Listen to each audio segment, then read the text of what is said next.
रोज की रात है, ठंड ऐसी कि रजाई के अंदर भी कंपकंपी छूट जाए।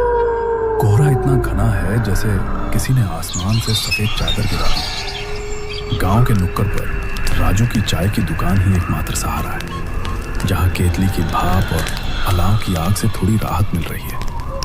दुकान में 3-4 लोग बैठे हैं। बेंच पर बैठा विक्की अपने हाथों को रगड़ते हुए झुंझलाया। अरे ओ राजू भाई, ये चाय है या गर्म पानी? अदरक कूट के डालने में जोर आ रहा है क्या आज? अरे विक्की भैया, तुम भी ना। अदरक तो इतना डाला है कि गला जल जाए। ये ठंड ही ऐसी है कि स्वाद का पता नहीं चल रहा। लो पकड़ो कुल्हड़, हाथ सेक लो पहले। कोने में बैठे मास्टर जी ने अपना मफलर कसते हुए कहा। सही कह रहा है राजू, आज की ठंड तो हड्डियों में घुस रही है। क्यों भाई सुरेश, खेत से आते वक्त कोहरा कैसा था?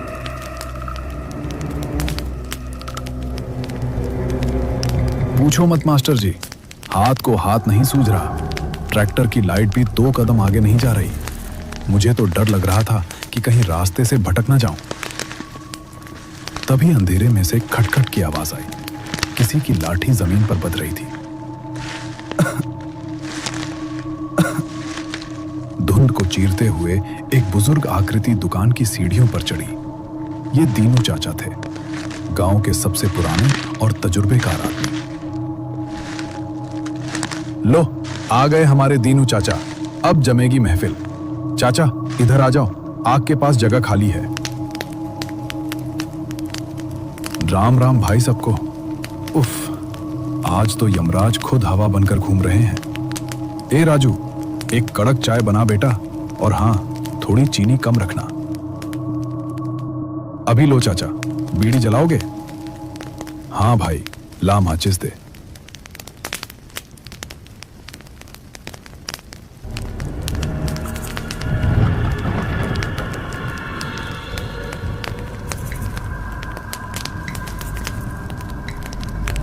कैसी रातें अच्छी नहीं होती। ये वो रातें हैं जब दूसरी दुनिया के दरवाजे खुल जाते हैं। लो शुरू हो गए चाचा, आज कौन सा भूत देखा आपने? हंस मत लल्ला, जवानी का खून है, गर्म है, इसलिए डर नहीं लगता। लेकिन जो मैंने 40 साल पहले उस काली टेकरी वाले रास्ते पर देखा था, वो याद करके आज भी रूह कांप जाती है। दुकान में सन्नाटा छा गया। मास्टर जी ने चाय की चुस्की रोक दी। काली टेकरी, वही जो बिशनपुर वाले रास्ते पर पड़ती है, जहां वो पुराना पीपल का पेड़ है? वही, बिल्कुल वही। तब मैं जवान था, तुम लोगों जैसा। शहर से साइकिल पर लौट रहा था। मेरी ससुराल रामगढ़ में थी। वहां से निकलते निकलते रात के 10 बज गए थे।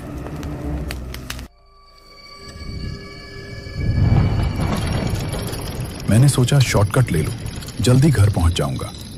क्या पता था कि वो शॉर्टकट मुझे मौत के रास्ते पर ले जाएगा। फिर क्या हुआ चाचा, अकेले थे? बिल्कुल अकेला।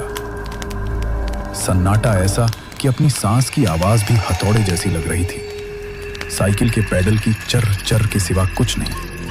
जैसे ही मैं उस पीपल के पेड़ के पास पहुंचा, अचानक हवा बंद हो गई। हवा बंद हो गई मतलब एकदम सन्नाटा। चिड़िया, झींगुर, हवा, सब चुप। और तभी मुझे लगा कि मेरी साइकिल भारी हो रही है, जैसे पीछे कैरियर पर कोई बैठ गया हो।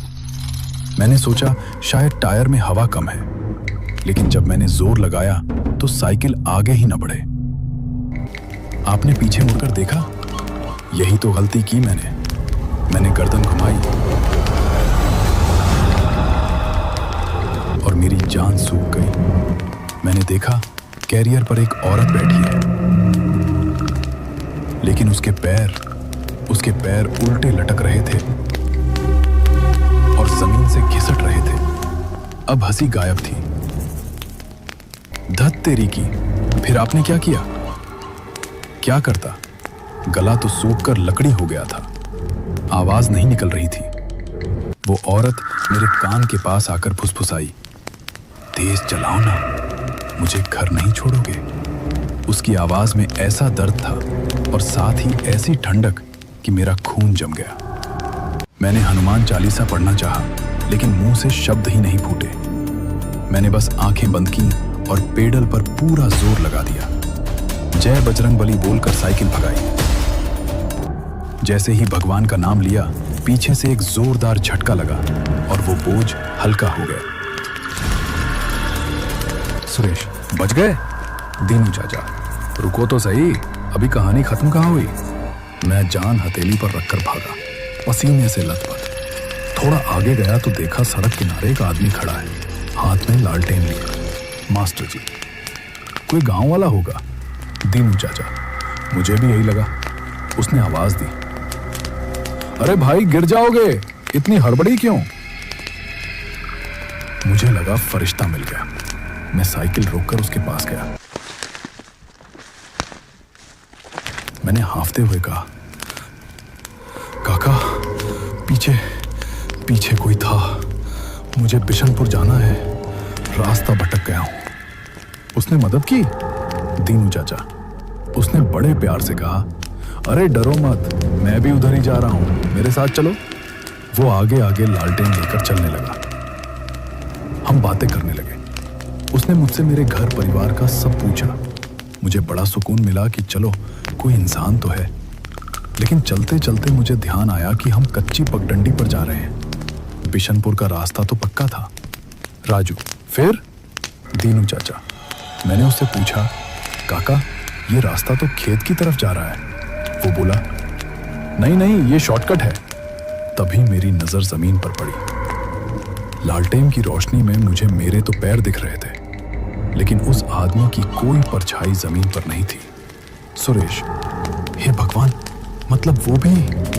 दीनू चाचा, हाँ, और ठीक उसी वक्त वो पलटा। अब उसके हाथ में लालटेन नहीं थी, उसकी आंखों में लालटेन जैसी आग जल रही थी।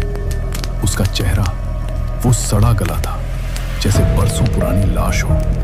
वो हंसते हुए बोला, शॉर्टकट ही तो चाहिए था तुझे, आजा, तुझे असली घर पहुंचा दूं। वो मेरी तरफ लपका। विकी, बाप रे, फिर आप भागे कैसे? दीनू चाचा, मेरी किस्मत अच्छी थी कि सामने दूर एक मंदिर की घंटी बजी। शायद आरती का समय था, सुबह के 4 बज रहे होंगे। घंटी की आवाज सुनते ही वो साया चीखा, जा, आज बच गया, और धुएं की तरह कोहरे में मिल गया। मैं वहां से कैसे भागा, साइकिल फेंक कर, गिरते पड़ते, मुझे याद नहीं। घर पहुंचकर 3 दिन तक बुखार में तपता रहा। ओझा को बुलाना पड़ा, तब जाकर जान में जान आई। चाय की दुकान में अब कोई कुछ नहीं बोल रहा था। राजू ने चूल्हे में एक लकड़ी और डाल दी, जिससे चिंगारी उड़ी। दीनू चाचा, चलो भाई, कहानी खत्म और चाय भी, अब घर चलते हैं।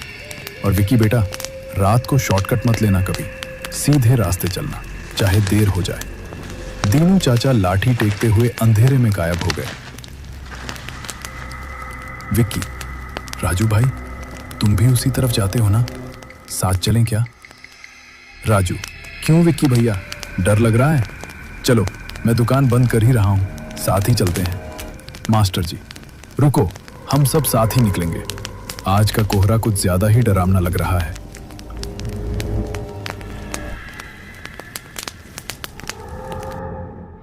मैं सिर्फ कहानी नहीं, अंधेरे की आवाज हूं। डर मेरा अंदाज है, मैं सहराज हूं।